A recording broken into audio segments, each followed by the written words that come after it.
তুমি জবাব দাও। বাংলার মাটিতে বাঙালিরা বহিরাগতদের দ্বারা আক্রমণ হচ্ছে কেন? প্রশাসন তুমি জবাব দাও।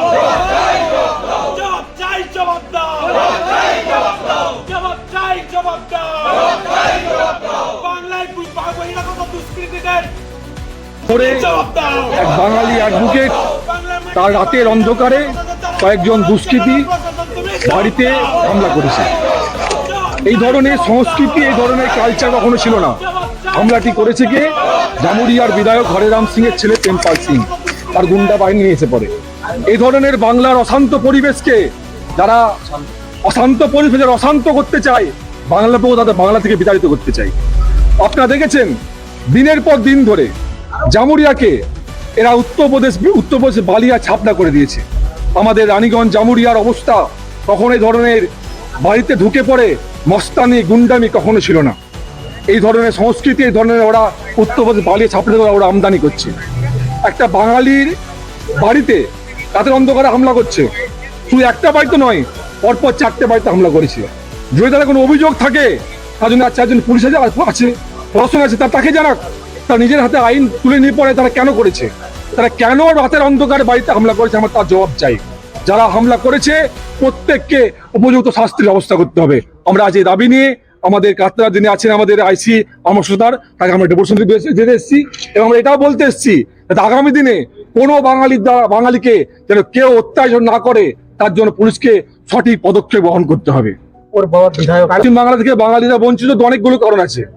জামুরিয়ার ইন্ডাস্ট্রি ফ্যাক্টরি, জামুরিয়ার রানীগঞ্জ শিল্পাঞ্চল, সেখানে এত ফ্যাক্টরি থাকা সত্ত্বেও এলাকার স্থানীয় মানুষরা কাজ পাচ্ছে না, একটা বঞ্চিত। এলাকার স্থানীয় মানুষরা ধুলোবালি কালি খাচ্ছে, ঝাড়খণ্ড বিহারতে লোক এসে এর কাজ করছে। রানীগঞ্জের স্থানীয় বাসিন্দা, যে জামুরিয়ার স্থানীয় বাসিন্দা, তারা মাত্র 10,000 টাকার বিনিময়ে কেউ যাচ্ছে দিল্লি, কেউ যাচ্ছে ব্যাঙ্গালোর কাজ করতে, এটা একটা বঞ্চিত। বাঙালিকে বাংলা ভাষা হিসেবে আর আসানসোলে বাঙালির সংখ্যালঘু পরিণত হয়েছে। বাংলা যদি ভাষায় কথাবার্তা বলে, তাকে প্রথম বলছে বাংলাদেশি। যদি ফোন পেতে বাংলা বেজে উঠছে, বহিরাগতটাকে মাটিতে ফেলে মারছে। বাঙালি বঞ্চিত। বাংলা ভাষায় বাঙালি সুযোগ পাচ্ছে না। সমস্ত জায়গায় বড় বড় করে লেখা আছে হিন্দি, ইংরাজি। সে লেখুক, প্রথম অক্ষর সব জায়গায় বড় বাংলা লিখতে হবে। আমরা কোনো ভাষার বিরুদ্ধে নই। আমরা বাংলা ভাষাকে বাংলা ভাষা যে আমাদের কোণঠাসা হয়ে গেছে, বাঙালি যে সংখ্যালঘু এলাকা হয়ে গেছে, যা কিছু আমার দখল হয়ে গেছে, আমরা পুনর্দখল করা আমাদের লড়াই আমরা যোগদান করেছি, লড়াই আমরা ডাক দিয়েছি। বাবা বিধায়ক যেমন তো তাই নয়, সে তো পুরো তো রানীগঞ্জ আমার সে কিনে তো নেয়নি, তার জন্য আইন আছে, প্রশাসন আছে। বাবা বিধায়ক হতে পারে, সেও তো বিধায়ক নয়। বাবা বিধায়ক ছিল কি? বিধায়ক কি আছে? অন্যায় করতে হবে নাকি? চরম তো অন্যায় করেছে।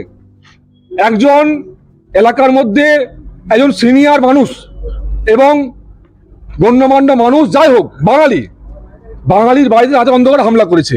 এর চেয়ে বড় অন্যায় আর কি হতে পারে? সে বাবার নাম ভাঙি খাবে নাকি পুরো আমাদের রানীগঞ্জ এলাকাতে? ওইসব দিন চলবে না। এটা ঝাড়খণ্ড, বিহার, ইউপি নয়, এটা বাংলা। বিভিন্ন জায়গায় ঘটনা ঘটছে। তো যদি এলাকা মনে করুন, এলাকার যদি সামঞ্জস্য, যদি লোকসংখ্যা চেঞ্জ হয়ে যায়, জনসংখ্যা চেঞ্জ হয়ে যায়, এই ঘটনাই ঘটবে। যদি এখনো যদি বাঙালি যদি এলাকায় যদি এখন যদি একত্রিত না হয়, আগামী দিন আরো ঘটবে। আজকে 1-2 বাড়িতে হামলা করেছে, আগামী দিন প্রত্যেক বাড়িতে হামলা করবে। বাঙালিকে এক হতে হবে, এলাকার স্থানীয় বাসিন্দা এক হতে হবে, একসাথে প্রতিরোধ করতে হবে। যে বাঙালি ঘরে আসবে, যে বাঙালি ঘরে কোনো বহিরাগত গুন্ডা এখানে হামলা করবে, তার ট্যাঙ্ক খোলা করে দেওয়া উচিত। আমার নাম অক্ষয় বন্দ্যোপাধ্যায়, বাংলা পক্ষ পশ্চিম বর্ধমান জেলা সম্পাদক।